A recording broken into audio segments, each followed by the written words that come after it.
Hello and welcome to Let the Bird Fly, a podcast about living freely in a world given back to us. We would like to right off the bat thank everyone for the amazing support we've had in our first month. Already our listens are well beyond where we expected to be, and we know that's more to your credit than to ours. And so to everyone who has been sharing or rating or reviewing or in any way helping to get the word out about the podcast, we give you our thanks. And we do encourage you to continue doing so. It's greatly appreciated, and we always love to have more voices in the conversation. So if you get a chance, if you're digging the podcast, if you'd like to review it on iTunes or elsewhere, that would probably be one of the best ways that you can help us continue to grow here at Let the Bird Fly. We have a number of guests in the office, in the studio with us today. We'll try to go around and let them introduce themselves briefly without knocking over too many mics or pulling out any cords. And so we'll start with oldest and go to the youngest. Maybe you can just give your name and say hello. My name's Nicholas, a 7th grader. Hello. I am Ziggy. I'm in 6th grade. I am Oliva. I'm in 5th grade. I'm Anna, and I'm in 3rd grade. Hello, I'm Sophia, and I'm in 1st. And Sophie's still getting her podcast voice. I think that was pretty good, but we're going to let her try one more time with her extra loud Sophia voice. Hello, I'm Sophia, and I'm in 1st grade. Excellent. You nailed it, Sophia. Great job. We're also very happy to have with us via Skype, or via Skype. I don't know how people like to roll on that one. Our first not in-studio guest, Pastor Kyle Madsen. I won't steal too much of his thunder. Kyle, why don't you just briefly introduce yourself to our listeners? Wade got my name right. I am Kyle Madsen. I live in Weatherford, Texas, which is west of Fort Worth, about 25 minutes. I am a pastor of a mission congregation that started up roughly 4 years ago in this neck of the woods. My family and I are living down here. We have 5 children. God's been gracious that way, and we happen to know both the Hermanson family quite well. They were here when we moved here. And also the Johnston family. We were in Michigan before we came here, so we got to know both of those families quite well. Well, Kyle, we're happy to have you with us today as we'll be kind of looking at the Guys Get Divine Mercy, as we'll be talking about the congregation that you've started down there. As usual, we do want to make sure to get our disclaimer out in front so we don't end up getting sued. Or if we do, we can at least say we tried. Peter, why don't you go ahead with the disclaimer? This show does not speak for our churches, our church bodies, or our employers. To be honest, much of the time, it probably doesn't speak for us. We will be thinking out loud a lot, so approach what you hear with a healthy bit of skepticism because, well, as a responsible resident of planet Earth, that's probably what you should generally do with almost everything. If you find yourself getting too worked up, tune out, look around, and realize you were just listening to a podcast. That's right, a podcast. So go live freely, friends, and don't let us get in the way.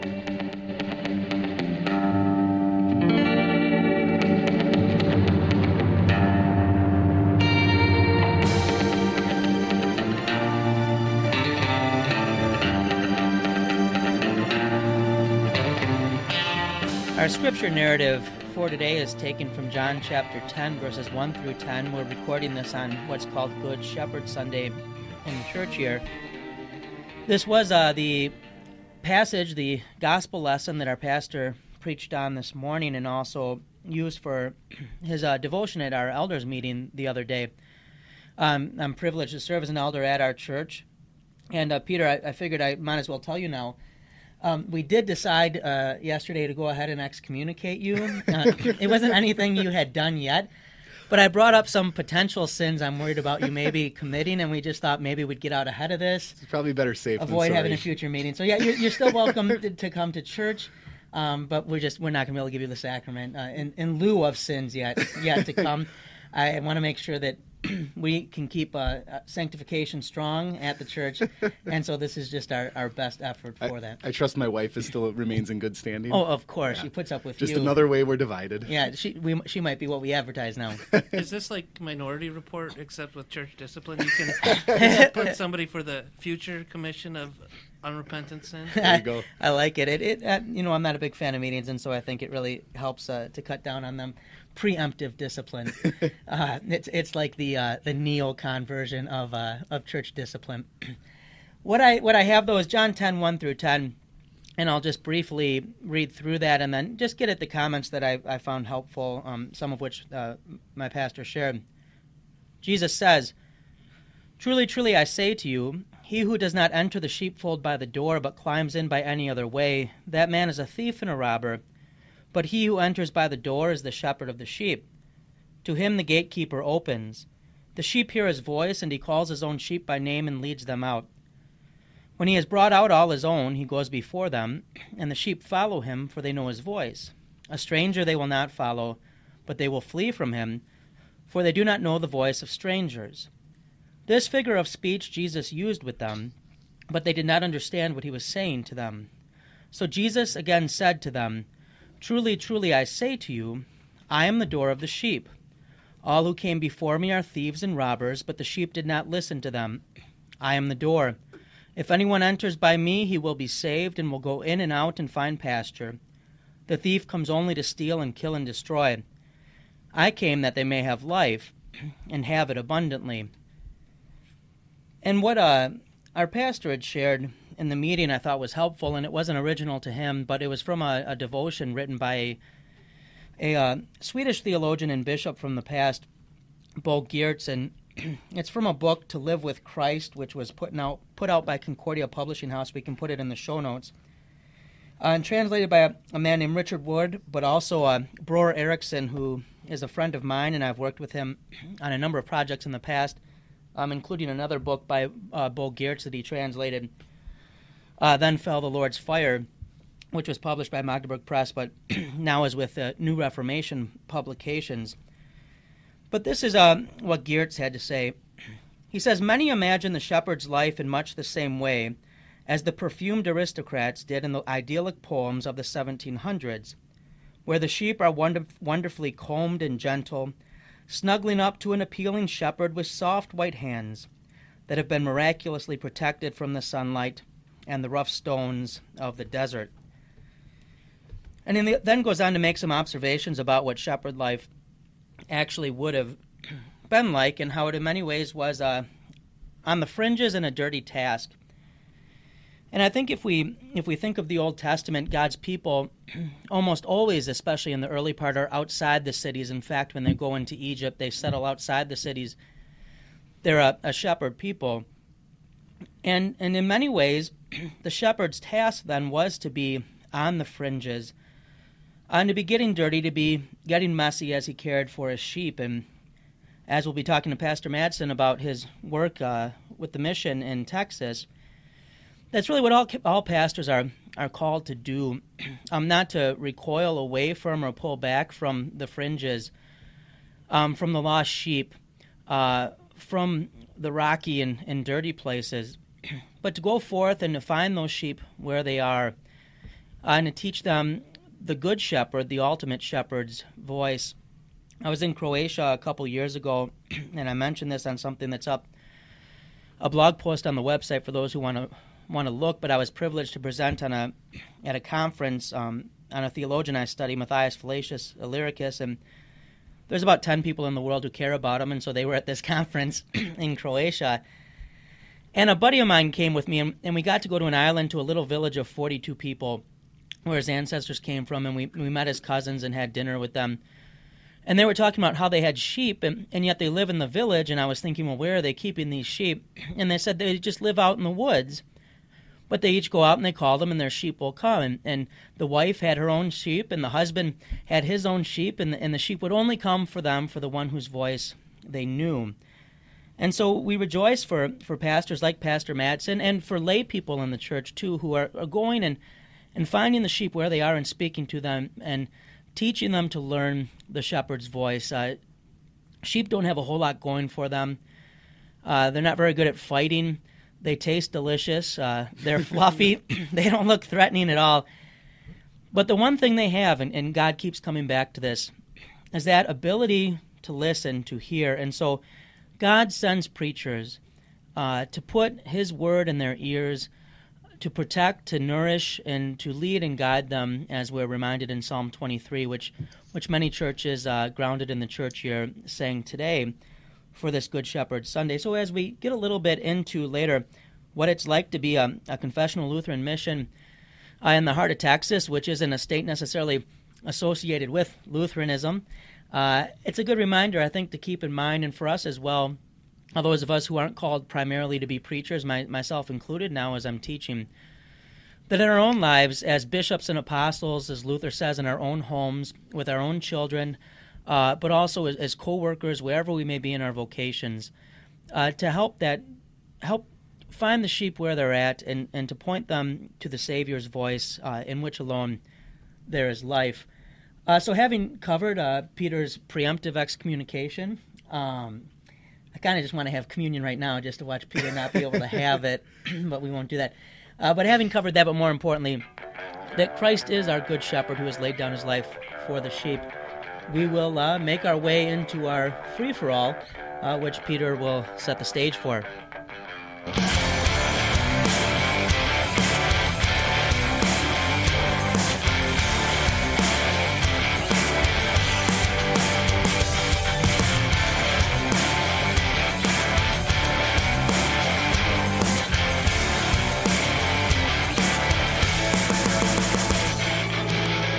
And we're back with our free-for-all for the week, where we wrestle with the pressing questions of life and attempt to answer them once and for all. This week, we're looking at another pressing question. This is a sports question. We kind of seem to be stuck a little bit on sports, but the overarching question is, or the theme is, rivalries, do's and don'ts. So to give a couple of questions, and then we'll let our guest, Pastor Madsen, start us off here. Questions such as, is it okay to root for a team who beats your team in the playoffs? Or is it okay to root for a team that is in your division once your team is out of the playoffs? So maybe to start us off, Pastor Madsen, you can tell us where your allegiances lie, should you have any, and then take your first stab at the pressing question of rivalry, do's and don'ts. Well, I think I should jump in real quick, Kyle. Hopefully you're still there. We have to ask our most important question. You don't have to give your allegiance just yet, Kyle. It'll come out later. But I want to see if you fall on the right side or the wrong side. I'm part of the remnant, I suppose, in this one. Designated hitter or pitcher's batting? Oh, designated hitter. Amen. So the Texas heat is getting to you, I see. Maybe this wasn't such a good idea to have him on. I was wise to a designated hitter long before I moved to Texas, Peter. Any particular reason for the designated hitter? I'm hoping some will align with my own. Oh, designated hitter should be there because other than two pitchers in the National League, they're automatic outs. So then the National League should just play with 8 batters all together, and we could shorten those games. And if we did that, then maybe that would be a better. Maybe that's what I would be for, is an 8-batter lineup. But hashtag 8 batters. We can add that to our time zone campaign. If you disagree with Pastor Madsen, you can email us at pastormadsenswrong@letthebirdfly.com. I like it. We'll let you introduce your allegiances then. Hashtag. Yeah, we'll let you introduce your allegiances then, maybe, perhaps, and then any thoughts you have, maybe with those allegiances or anything else on any big rivalries that come to mind for your teams. Because I'm a Lutheran, I subscribe to the theology of the cross, but my cross when it comes to sports allegiances is that I'm from Minnesota and a hopeless fan of all of their products, really. Some more than others, I suppose, but the Twins were losing 7-6 to the Red Sox in the third of their 3-game series with them. Ziggy has been interested in that, so I've been keeping him updated, but Gophers and Vikings,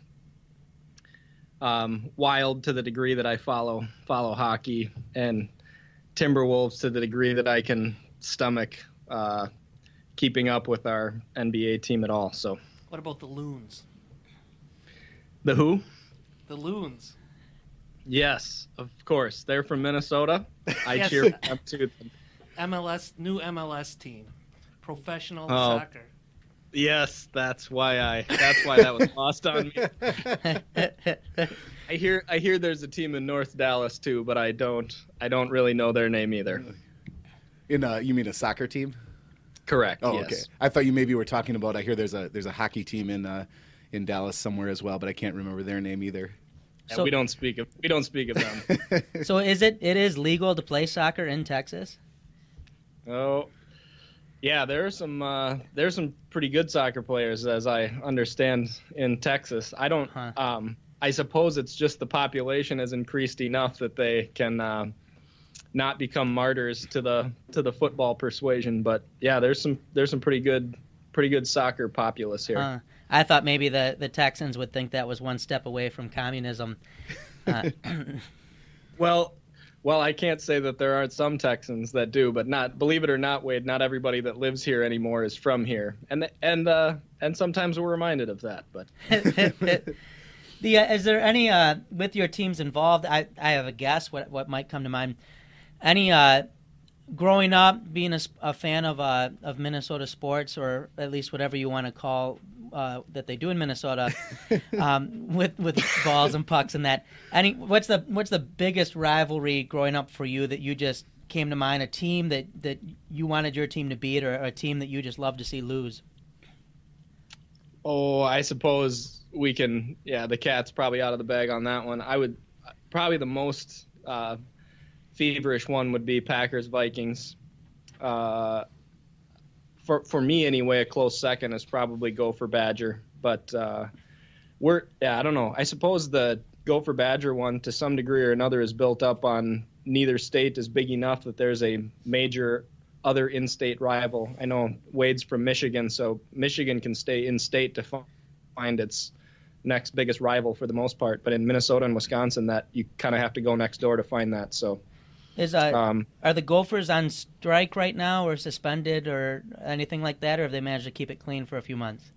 well, which program are you talking about? Well, just anything University of Minnesota. Most weren't operational, last I heard. Well, I will say, Wade, we were so desperate with our football program that we had to go to Michigan to find a coach. So that's, I don't know. We'll see how that turns out. But he came from Western Michigan, so maybe he'll be fine. Wade. I was happy that you guys took him as a Central Michigan grad. Fire up Chips. I was happy to see the Broncos, our rival, lose their stud coach. I just want to ask here, can you consider it a rivalry if it's so consistently one-sided? I mean, I'm thinking about the Packer-Viking question or the Badger-Gopher question. Well, one side can always consider it a rivalry. The other side might consider it like a little pet, I suppose. But I'm not sure if we just lost Pastor Madsen there, but I thought perhaps maybe we could go around and see. I don't know if all of the kids have thoughts, but those who have thoughts, maybe we can start over here with Ziggy and then go to Nick and see who wants to jump in. Maybe not rivalry, but if there's one team or maybe a couple teams, if you have your biggest rivalry, a team that you like to see lose, what comes to mind for you gentlemen? Ziggy, why don't you step up here and you can go first. If there's a team you like to see lose, or just what you think the biggest rivalry you have. The biggest rivalry I can think of is probably Lions-Packers, or either Michigan or Michigan State and Ohio State.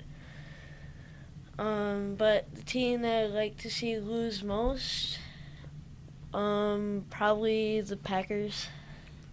Seems like there's a theme here. Again, Ziggy, I'd ask, is it a rivalry if it's so consistently one-sided? If you want it to.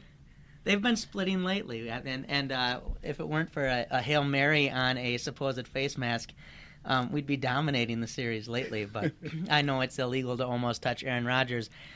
Nicholas, do you have a big rivalry or a team you like to see lose that comes to mind?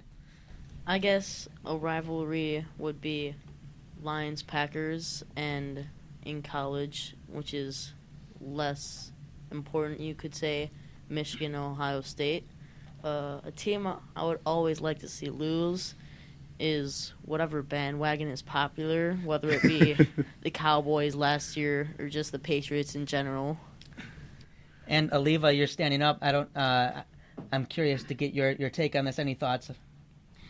The team that I would like to see lose most is Packers. We are just, there's a lot of Packer hate. Ben is just rubbing his forehead. He seems a little bit perturbed here. I'm guessing he can take comfort in the fact that the Packers have, what are those things called when you win the Super Bowl? Trophies that I suppose he can fall back on. Yeah. I will say personally, I thought a lot about biggest rivalry, and there's just not a lot of big rivalries for a lot of the Detroit sports teams. You know, the Tigers have the teams that we like to beat, but I think, you know, the closest would maybe be the Yankees. Whenever they've made a deep playoff run, it was through the Yankees, and it's always fun to see the Yankees lose. But I think the biggest, both boys hit on it, would be seeing anything from Ohio lose. Always brings me great joy. I'm a Michigan State fan, but I'll pull for Michigan so long as they're not playing state. And I'll always pull for the Big Ten, with the exception of Ohio State. I think Ohio State's really an SEC team that's made its way into the Big Ten, and that just fits with probably the team I like to see lose most is any team from the SEC. I had some members, wonderful members, when I served in Michigan who were from Alabama, and we were able to give some grief back and forth. But probably Alabama is one of the hardest teams to be upset with because they just don't lose, and you want to see them lose, and so you got to really savor it when it happens. But I would say probably for baseball to see the Yankees lose, and then probably any sport to see the SEC lose. As far as the Packers, I just grew up with us taking a beating from them, so it's hard for me to go in expecting them to lose. I mostly just hope either the Lions win or lose in such a way that I don't have to listen to as much grief during the week. But I will say it's been a pretty even series lately, and with the exception of a few calls, our boys are starting to hold their own. I think we're on the uptick. I'm not quite sure about Green Bay. I know Thompson's finding CFL players, now to fill spots. But this could be an interesting year. The Vikings, I'm looking forward to. I think their stadium may still kill birds with all the glass. That'll be exciting. It's leaking like a sieve now, too. Did you hear that? Brand new? Is it now? I heard there was a problem with the windows. That must be. Did we have the same problem that the Brewers had with building their stadium? I mean, people died when that one was going up, so that was a shame. That's a little too soon, please. Yeah, that was commitment too. That was commitment. Well, I think Peter, we know a little bit your allegiances, but any big rivalry or team you like to see lose? Well, I can't go against this popular sentiment here that the Packers should always lose. Growing up, my family's all Packers fans, and I was born in Wisconsin, so I remember when I was younger really enjoying watching football, and I would say, I cheer for the Vikings and for the Packers, except for when they're playing together. I cheer for the Vikings alone. And then I realized they're in the same division, they play each other twice a year, and that if the Packers won, that was bad for the Vikings. And then I started to hate them, seriously hate them, and it didn't go so well with my family. I think there were probably a few nights I had to sleep outside in the garage because my dad was upset about a Vikings victory, certainly. But I don't know what it is about sports, but it just or I shouldn't say sports, really fandom. It just allows you to kind of have those joyous moments of hate towards others. So yeah, Packers should lose.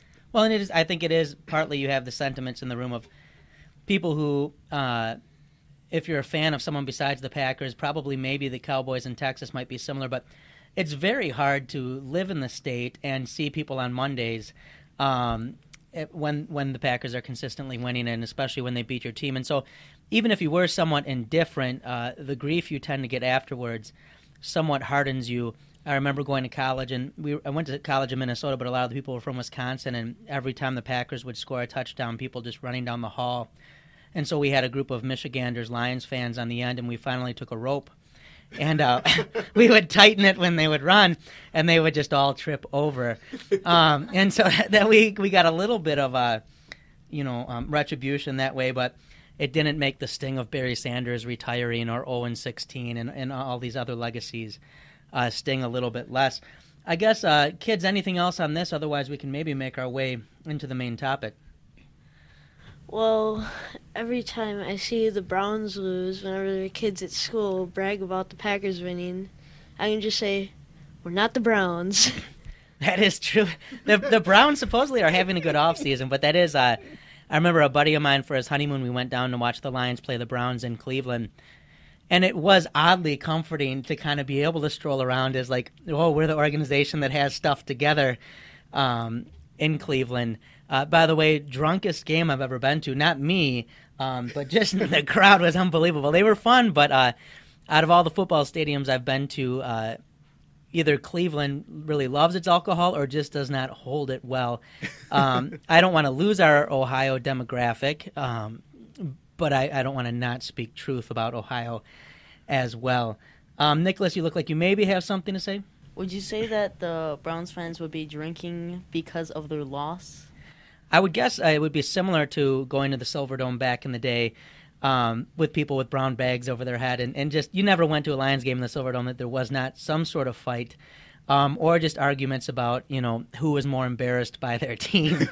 Trying to go out the Silverdome was always interesting. They had the air that kept the doors open, and you'd go through the revolving doors. And if they lost, you were just waiting there to go out, 2 by 2, and you could just feel like all it would take was just one thing to spark an angry riot. And just the collective sadness was hard to compare. But yeah, I do thank the Browns for that. You get other sports used to be able to thank the Cubs, no longer can do that. I think they may be the most insufferable fans now. Ben, you have thoughts on that? Absolutely. I was going to pick them as my team that I'd like to see lose the most. Up until recently, it didn't bother me so much, but I had lived in Chicago for a few years, and there were probably about 1/4 of the Cubs fans there are now all of a sudden. So. Yeah, I apologize, Ben. I hadn't thought of. I know you like to speak when you like to speak, and so I didn't want to make you a man of many words. That would be your number one, then. Would be the Cubs. Yes, absolutely, especially in light of their recent success. As a Packer fan, do you much get into the Bears thing anymore, or they just haven't been a threat in so long it's hard to get pumped for that? Yeah, I mean, it's been kind of a non-issue, but now that Cutler's gone, who knows? They might be. He was the best player on the Packers, so I mean, we'll see what happens. Well, I think we've covered a fair amount in our free-for-all today, and with that, I think maybe we can make our way into our main topic.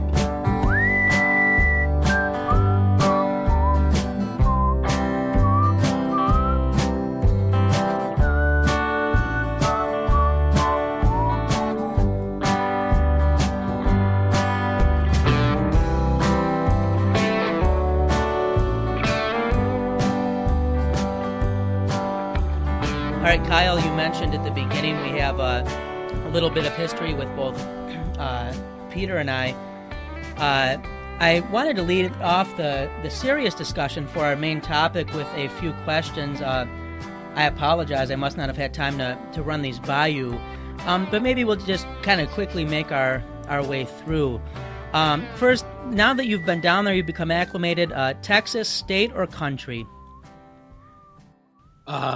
I know it is a state, but I'm learning to appreciate more and more the independent streak. Peter can appreciate it too. He lived here twice as long as I have, even yet more so than that. But they're a proud people. That's indeed true. We have a good constituency for Let the Bird Fly in Texas too. Maybe it's just Kyle continuously downloading our episodes. That could be. We'll see if that keeps up after this episode. It's my children. I can't get enough. What do you think is better, having come from the Midwest, Lutheran guilt or Texas swagger? Ooh, that's a good question. Texas definitely carries some swagger in their bling, but a Lutheran knows how to put their head down too and keep it there. That might be the rivalry that beats all of them that we've talked about so far, Wade. What about how does the Minnesota passive aggressiveness go over? Is it appreciated at all, or people just don't pick up on it? Oh, I mean, I don't hate it here that bad. I like what it. You mean? No. Oh, sure, it's good. It's good down here. The next one I think is the most important, Kyle. Does your wife want to go to a Tigers game with me? Why don't you ask her? She's sitting right here. We had a little backstory on that when Kyle served in Michigan with me. we were thinking about going down to see the Twins play the Tigers, and I used to, in my phone, I'd always, when there was a couple, I would try to put the husband first and then the wife second, so I could always remember whose number was what, and that wasn't anything, chauvinistic or whatever. It was just my system, and I must have put their numbers in backwards, and so I didn't realize I was texting with his wife and asked her out on a date, but it worked out all right. But seriously, though, if she does want to go to a Tigers game, just do let me know, Kyle. You will be the first to know. Excellent. We still don't care too much for the Tigers, but maybe my company will be enough to drive her anywhere. So I can only hope. If I know many churches in the front have the U.S. flag and the Christian flag in their sanctuaries, and that's for a whole another episode. I'm just curious, where do they tend to put the Texas flag, and how much bigger than the others is it? Well, the Texas flag maybe would cover the altar, and then is that for certain festivals or just year round? Yeah, that trumps all liturgical year, so that would just be there all the time, I think. The paraments aren't necessary. We just have the Texas flag draped over everything. If you are from Texas, do you need a passport to go to California? Oh, nobody from Texas would ever want to go to California. The conversation would never come up. If Tony Romo were Jesus, would the Passion have ended when Jesus was arrested or injured? Are you saying he's not Jesus? I was just curious if he would have made it to the cross or, thrown his back out or something in Gethsemane when he was praying. Sorry. I know Tony Romo now is not a Cowboy anymore. Am I correct in that? He's part of the CBS family. Yes, he told everyone by Twitter, as I understand. I don't live there, but Twitter, that is. Do you know if he made the cut for the U.S. Open? That's right. I don't know the answer to that yet. I've been. You're asking if he's going to be on the golf coverage too. Right. No, Yeah, he was He's trying to Yeah, I thought he qualify was for the trying U.S. to- Open. For the Open? Yeah, I guess he's a really good golfer. I've heard. I haven't. He hasn't called to play with me. I'm waiting. I'm waiting on that yet. He and Jordan Spieth. I'm waiting for those calls any day now. But I don't know. I didn't know he was trying to qualify, but I do believe that's true that he plays quite well. You don't play golf yourself though, do you, Pastor Mattson? No. Who would ever make time for something like that? Wade wouldn't make fun of my pink shorts anymore if he knew what other kind of shorts I wore. But Well, that actually brings me to my next question, which was, has anyone ever mistaken you for a female pastor when you wore your pink shorts you used to wear in Michigan? I just make sure my voice sounds very low when I wear my pink shorts. To be clear, it did display a lot of masculine confidence, but Pastor Mattson and I used to do kind of like we would team up for Bible studies at a brewery in town, and I think you even rocked them for one of those, if I'm not mistaken, and I was impressed. So, what is it? I don't know if I owned them back then. It must have been another pair of shorts that you wish you could wear but couldn't wear that you were looking at of mine. Well, I could wear them around one leg, I think, maybe. But I think they would be great for, what is that, the third Sunday in Lent? Is that the pink Sunday? Rose. I think we call it rose, but Rose. yes. The couple more and then we'll stop. But do people become Republicans at birth or by baptism in Texas?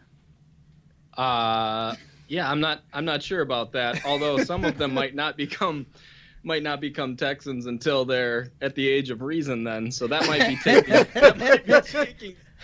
taking a lot of chances with Texas citizenship if we did it that way. So my last one is pretty straightforward. Are there any situations where you aren't allowed to shoot people in Texas? Well, I think we're still trying to figure that out.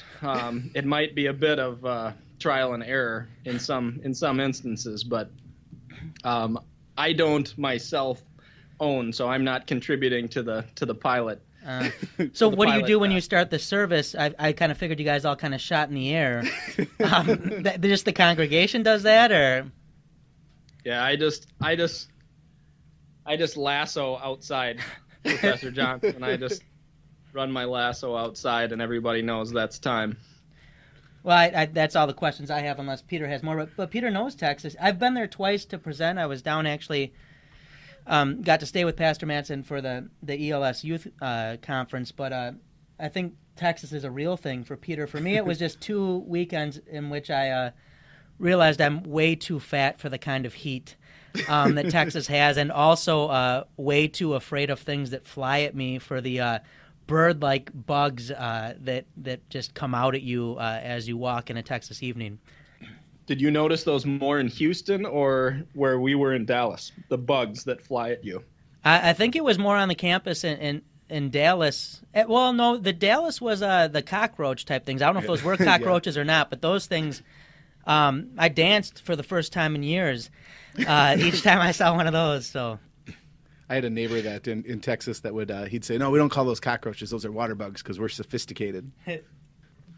Peter was the one that assured me right when we were moving down here that if you're from up north or if you live up north and you spray for bugs in your house, you have a dirty house. But if you live in Texas and you don't spray for bugs, you have a dirty house. We'll have to save it for another day, but. I'm curious. Sometime we will have you back on, Kyle. Any good snake stories you guys have? I told my wife when we got our first call to Michigan that I would never take a call after that when I had to say to anywhere that has snakes or real snakes, not like gardener snakes. I'm terrified of them, and so just the thought of finding one in my house or my car is enough to make my skin crawl. But I think I've bombarded you with pointless questions long enough. I just briefly, maybe once again, if I've mentioned the ELS. If you could just maybe help our listeners understand first, what is the Evangelical Lutheran Synod? Those of us gathered in the room here are Wisconsin Synod Lutherans. We have a number of friends who are Missouri Synod Lutherans. The biggest Lutheran denomination in the country is the ELCA. Maybe a little bit about the ELS, and then about what the ELS is trying to do in Weatherford, Texas. Sure. The ELS its origins or its auspices are Lutherans who came from Norway. So where the two synods that you mentioned, Wisconsin and Missouri, both would have had Lutherans who came to this country from Germany. So our beginnings were from Norwegian immigrants. We came largely because we couldn't grow potatoes on the desolate lands of Norway anymore, and so found our way here. We found Lutherans here, and the Lutherans that the Norwegians found here were the German Lutherans, particularly the ones in and around St. Louis. So the Missouri synods, and they heard a familiar confession. It was actually Walther who encouraged them not to just kind of get swallowed up, their heritage and their Norwegian Lutheranness, if you will, into Missouri, but to walk alongside them and remain Lutheran, but remain their own kind of their own distinct heritage. And that is kind of what the ELS is now, I would say. Not without its own troubles. We became very good at being pietists, and so that was a large strain and struggle. But by God's grace, there was a small remnant that lived through that in the early 1900s too. So it's about 120 churches. We're definitely not in every state in the United States. We have our mission here in Texas makes 3 different churches now here in Texas. How did I do with that? I think very good. Just that briefly at ELS, right? Evangelical Lutheran Synod, for those who don't know the acronyms. Correct. Evangelical Lutheran Synod, and we do well to keep remembering what the evangelical part of that means. So. And for anyone who's interested in that, we'll add that into the show notes so you can find a link to the Synod's website. Show notes, by the way, this will be episode 8, so they'll be at letthebirdfly.com/8 if you're looking for those. I guess, Kyle, that takes us to maybe a little bit about your church. I know your church has an interesting name, a name that you chose that I think reflects well what you want to be about, but maybe not a name I've heard a lot of for a lot of other churches. But maybe just the name of your church, and then what kind of you guys see your church being, how you're presenting yourself to the community. I know you're a church that is appreciating and operating with the historic liturgy of the church, as most of us would find in our hymnals. But just who you guys see yourselves being and what kind of voice and light you want to be in the community. Sure. So the name of the church is Divine Mercy Lutheran Church. I can confidently say naming a church was never something we were taught in seminary. Perhaps Pastor Johnston can say the same thing. And so I didn't ever think I would be called or asked to start a home mission, so I didn't think it would ever come up. But that was one of the first things I was assigned after I accepted the call here. I was told you'll have to come up with a name for a church. So that was a unique task to say it to say it lightly. And they wouldn't let you name it after yourself, correct? Yeah, and I tried that 3 times, and all times it was rejected. Did you try anything like River Creek of the Crossroad Bridge, super awesome church? I tried all of those, but they were taken, all right here in the same county. But what I knew that I wanted was something that was kind of, it's funny you bring that up, Wade, but just something different than what most new churches are using, which generally speaking has, maybe a geographic characteristic and then something that is sort of warm and fuzzy feeling. And I just wanted it to be different by its very nature. And then after that, I guess I would say probably what I was reading or spending a little time in at the time mattered to some degree. So there's a great devotional that was translated maybe in the late 90s or early 2000s. It's a Johann Gerhardt devotional called Meditations on Divine Mercy, and that was just kind of kept ringing in my ears. So it's not overly profound, but that's kind of where that name came from. And with that in mind, I think that's a great name. How do you see that conveying to the community what you guys are about? I think one of the neat things about that is just knowing the landscape of American Christianity in general, and I can only imagine, honestly only imagine, because I've not been in Texas enough, the church climate in Texas where there is so much emphasis on, the Christian is one who is doing things or behaving a certain way or wearing certain things or listening to certain things, or Christianity is life improvement. I think you have down the road, what is it, in Houston, Joel Osteen, and probably I think the worst Christian book title ever, My Best Life Now, which seems to run counter to everything in the scriptures and reminds me always of the story of the rich man and Lazarus. But what do you think your name has to say? And just, this is knowing you, Kyle, what your name has to say about what you want that church to be, what you want people to remember if they come in contact with it, and things of that nature. Yeah, I guess more than anything else, I expect it to elicit questions or just kind of make somebody at least think inside, if they don't say it out loud, what do we mean by mercy? What does that word mean? And so it just sort of, if nothing else, it will beg that word to be unpacked. And then it has done its job, whether or not somebody asks it out loud or if it just kind of circles around in their mind a little bit. What do we mean by the mercy of God? I also like then the opportunity to just say one of the most biblical, succinct prayers that can be found is just maybe what we know as the Kyrie, but if you don't know it that way, you just know constantly throughout the Gospels people saying, Lord, have mercy. And then we are on the right track. Did I guess since you're probably doing this with a number of people, and some of our listeners will be familiar and some not. I know we have a variety of listeners from a variety of backgrounds who have contacted us. How would you just briefly unpack that word mercy for someone who maybe doesn't get everything that comes with it? Sure. Just, I would say the simplest and maybe then the best way to say it would be, well, I guess I've explained it this way. When I was young, there was a game called Mercy.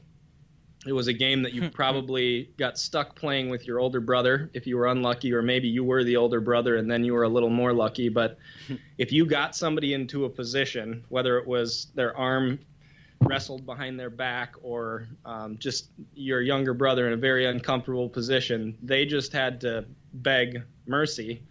And then you would, with a show of might and maybe demonstrate that I could do something worse to you, but I'm not going to.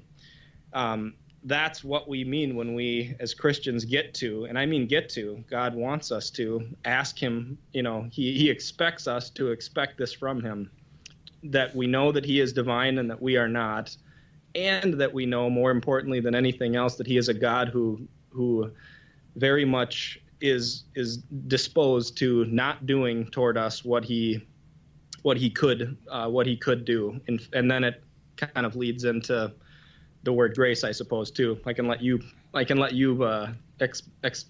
exposit on that one, but.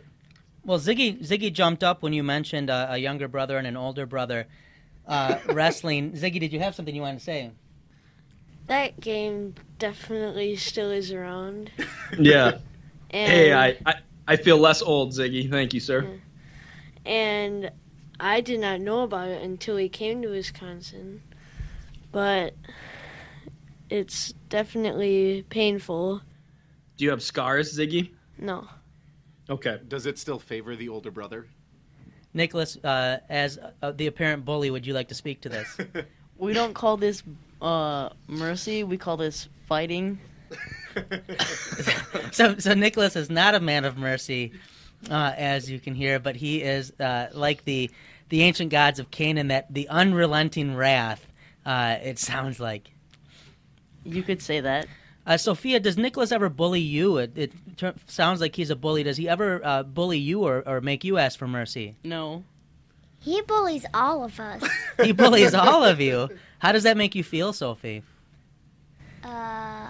Well, I don't. You got to speak up now. Does it make happy? Does it make you happy when he bullies you? I don't know how to answer because it kind of makes me happy because I can get him in trouble. Sophie, how do I bully you? He punches me and kicks me. And When He did I do punches that? you and kicks you. When have I ever done that to you, Sophie? Anna, would you like to speak to this now that we've got Nicholas on the ropes? Does your brother ever bully you? Yeah. What does he do to you? He punches and kicks and calls names. I don't recall punching or kicking you ever. I have pushed you before, but that is because you are an instigator and a tattletale. Oh, Nick looks like he's getting ready to fight right now. That is true. Anna, I have to say, Anna is the worst one, I think, in our family to pick a fight with, because when Anna gets mad, she gets unrelenting. She has the same gift as her mother. If she gets frustrated, she is going to assert herself, which I love about her mother. But it seems maybe we should have been dealing with Nicholas and not with Peter at the elders meeting the other day. Oliva, what about in your family? Just briefly, we've got on a fun topic here. Kyle, we'll be right back. I think you're doing great things. But Oliva, is there any bullying or fighting happening in your family? Among all my other sisters, yes. Among me, no, I'm just a perfect angel. Perfect angel. Which of your sisters is the most aggressive physically? The most aggressive physically?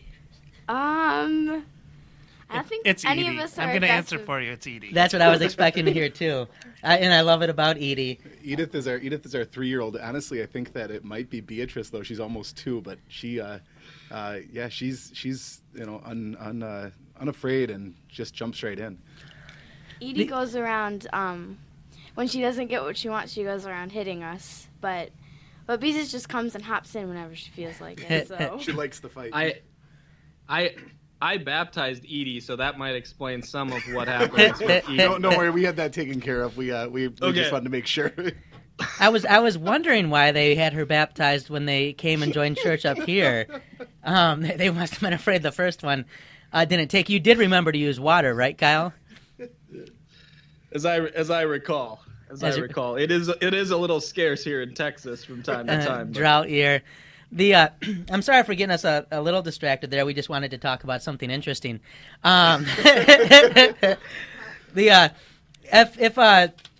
I think a question I have, and Peter's familiar with what you guys are doing more, having belonged down there.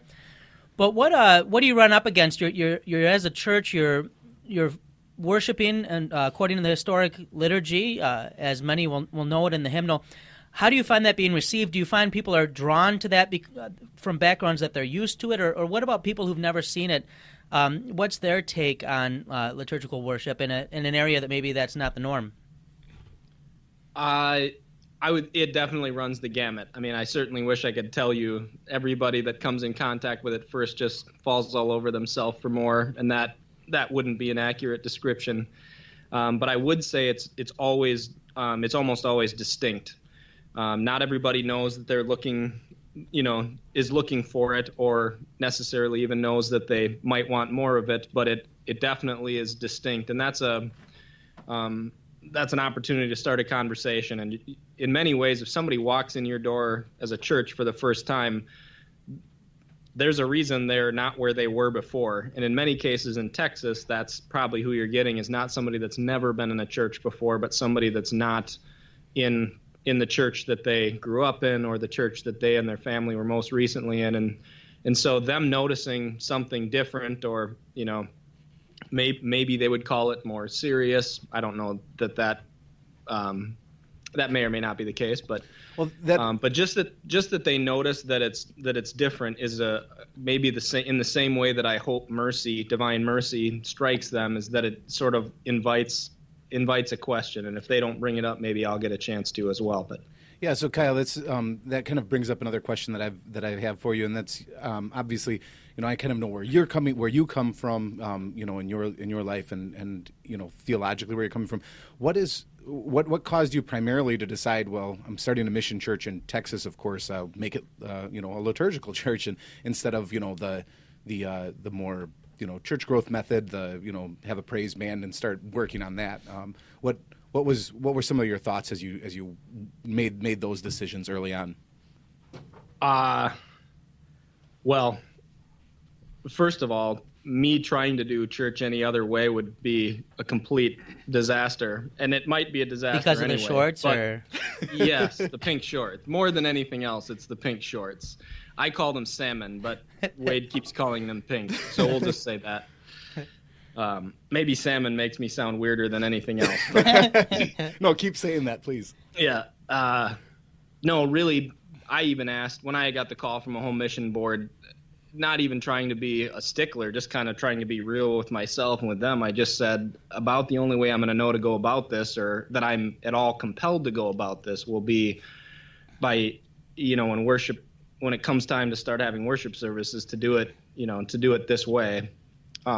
Because, well, in a lot of ways there's a philosophy to it. And for me to pretend that that I think something else is going to serve the people that manage to come around, or the people that are already around, I would be pretending, and that would show up, more than anything else. And so I wasn't really able to think about it any other way.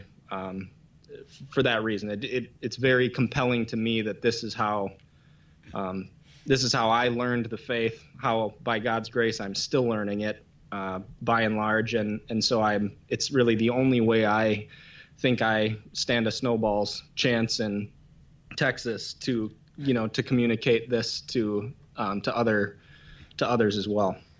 One of the things with that, Kyle, and I think those. Hopefully, we wouldn't want to give the impression to those who maybe haven't had a liturgical background or know it as well as we do, that we're trying to hold up what we're used to, or what we've done in the parish, in any way to the detriment of their experience or what's been done. And obviously, the gospel being proclaimed is the key thing. But as someone who also appreciates what we find in our hymnal and in our 2,000 years of heritage of the Western Rite, one of the things I think in a mission setting that could maybe be helpful about the liturgy, doing the same things or similar things week after week, but the ordinaries staying the same, although the propers change, is the chance for A, catechesis in that people are learning the basics of the faith, but also B, for people to kind of grow into the community of faith, to get to know kind of the guideposts of what it is to be a Christian as they're marked out in baptismal reminders and with the Lord's Supper and the creeds. How do you find yourself, or do you find yourself using that beyond just an order of service, but as a tool for reaching out and forming people in the faith who maybe had not been exposed to it before, at least not Lutheranism?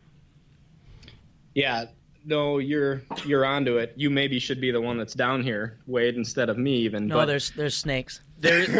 Oh, that's true. I did just find one underneath a downspout plate the other day, so I'll save the next one I find. But at any rate, by the way, I don't think I can stay with you any longer when I come down for Reformation. I would prefer to be on the 30th floor of a hotel. Can snakes climb stairs? I'm assuming they can. They can. Yeah. Yeah. We'll find somewhere for you. Okay. Sorry. Go ahead though, Kyle. No, we really. I mean, it ends up being. I maybe alluded to a joke earlier when we were going through the rivalry stuff, but maybe we'd be inclined to shy away from baptism because we know that there are other Christians with whom, at least as far as the practice goes, we differ from. But in many respects, that is exactly an outreach opportunity, is just to start talking about that. If somebody has little children, are they baptized? I have a couple who are they're 65. They have two daughters. None of them had any background in Lutheranism growing up.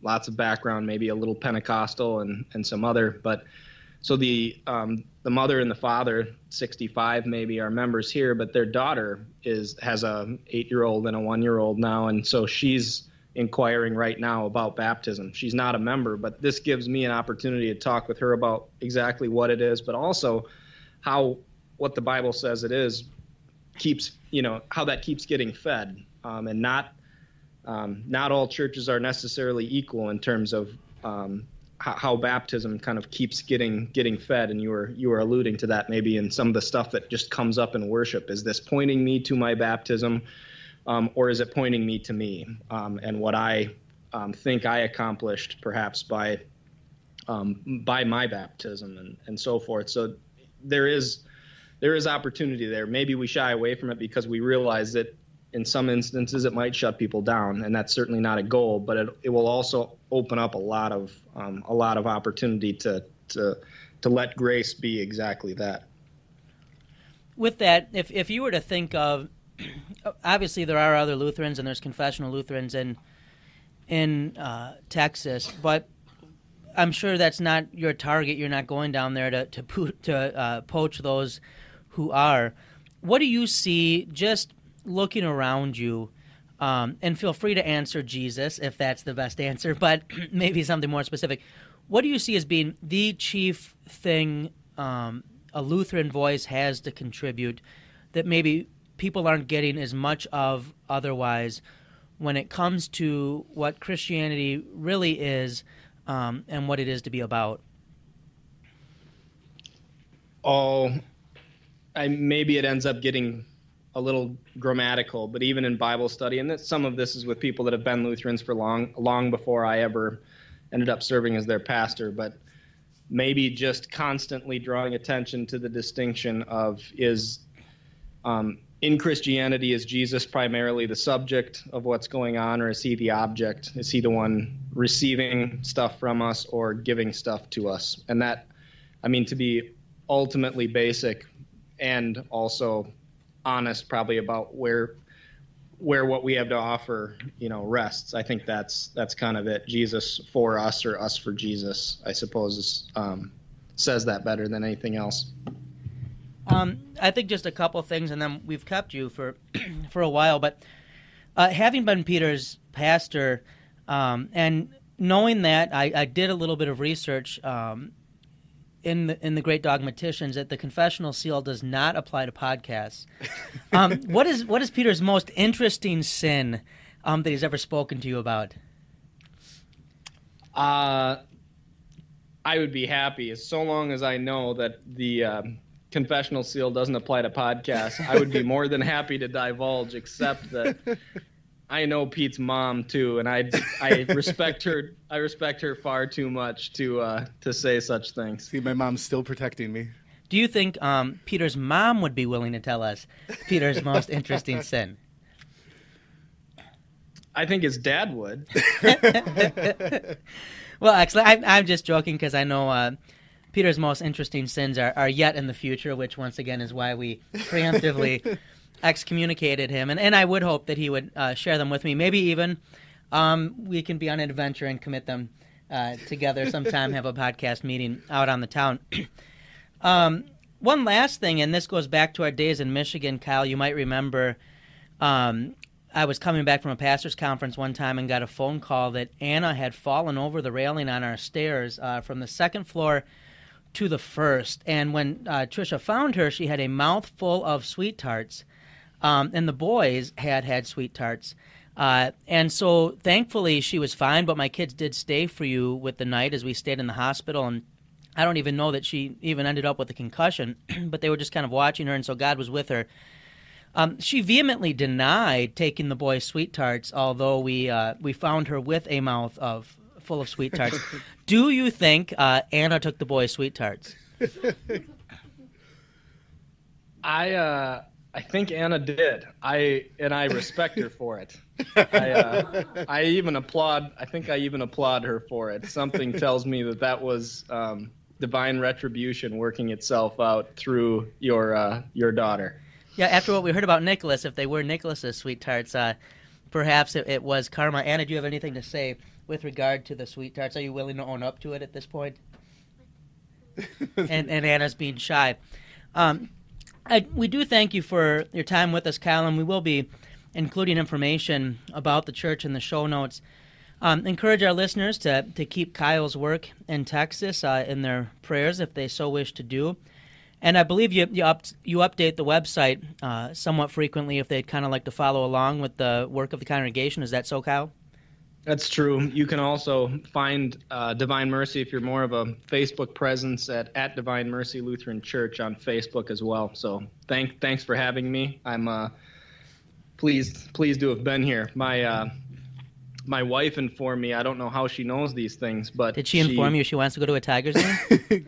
Hope springs eternal, Wade. I'm sorry. Go ahead, Kyle. That'll happen. That'll happen when I get home. I'm sure she'll mention that. But no, she told me the other day that Sunday is National Naked Gardening Day, and I just thought, well, I don't know how you know that, but and I have a garden, and it is kind of a nice day. So my wife, more than anything else, thanks you for occupying my time this afternoon. You mentioned Facebook. Is there any place else that our listeners could go if they're interested in Divine Mercy? Do you post sermons or anything like that, or just on your website? Sermons are on SoundCloud, so okay. You can find audios of sermons on SoundCloud as well. Also, if you search Divine Mercy Lutheran Church on SoundCloud, you can catch some audio of sermons there. Great. Yeah, we'll link to that in the show notes as well then. Again, the show notes will be on letthebirdfly.com/8 if you're looking for those. And Kyle, we kind of forgot to clue you in on how we normally end things, so we'll see if you can figure it out. But before we get to that point, just a reminder, if you have enjoyed the episode so far, we really would love it if you would subscribe, rate, and review us maybe on iTunes or Stitcher, Google Play, or TuneIn Radio, places like that. Also, consider liking us on Facebook, and you can follow us on Twitter, although, to be honest, I'm still trying to figure out Twitter beyond realizing there's a lot of angry people on there, although maybe we could give them one more thing to be angry about. But we do appreciate all of our listeners who have been sharing things so far and would encourage you or maybe beg you to keep doing so. Once again, as Peter said, we can also be found at letthebirdfly.com. And we can be reached at podcast@letthebirdfly.com. With that being said then, Kyle, as we let you get back to your work there at the mission in Texas and hopefully not to gardening, what's the only thing we can do as we find ourselves wherever we might be as shepherds of God's people or as witnesses to his grace? Live freely in the world God has given back to us. And? Let the bird fly. There you Yeah, go. we got it. We got it. You still did better than Dr. Brown did, and so we'll give you kudos for that. Thank you, Kyle. My pleasure. Thanks, Jess.